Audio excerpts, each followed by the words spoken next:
Ayan, hello, what's up po ulit mga ka-backyard. So ngayon,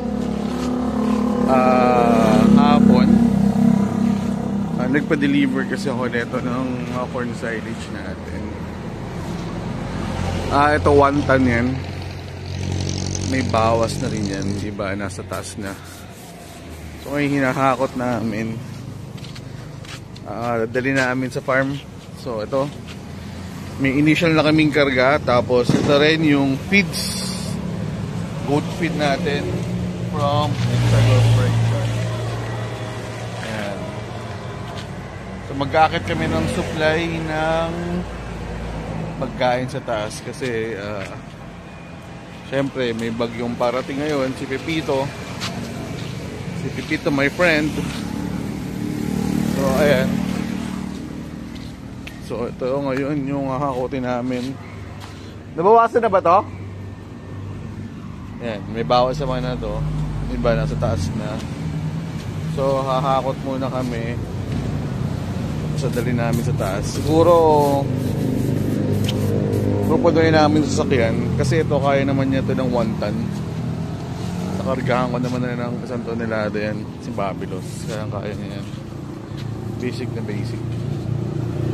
So, yun lang po muna ngayon.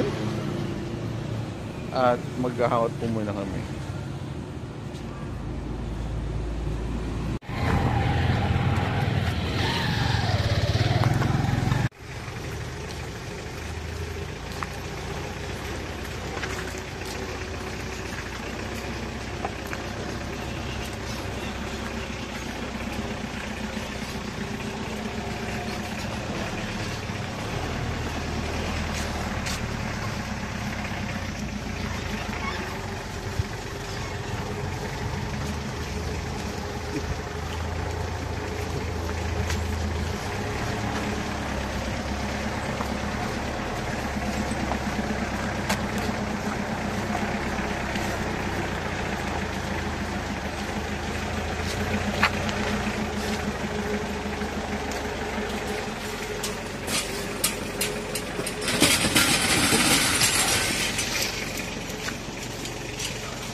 Siguro mga lagpas kalahatag na nilada yan.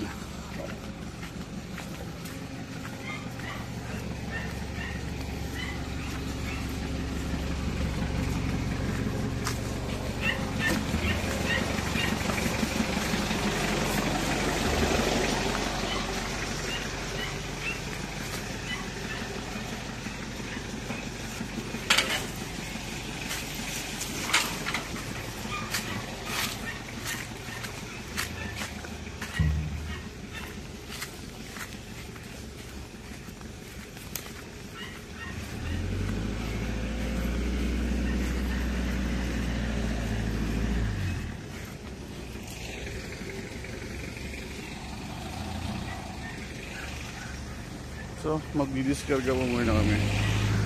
Balik namin kaya mamaya.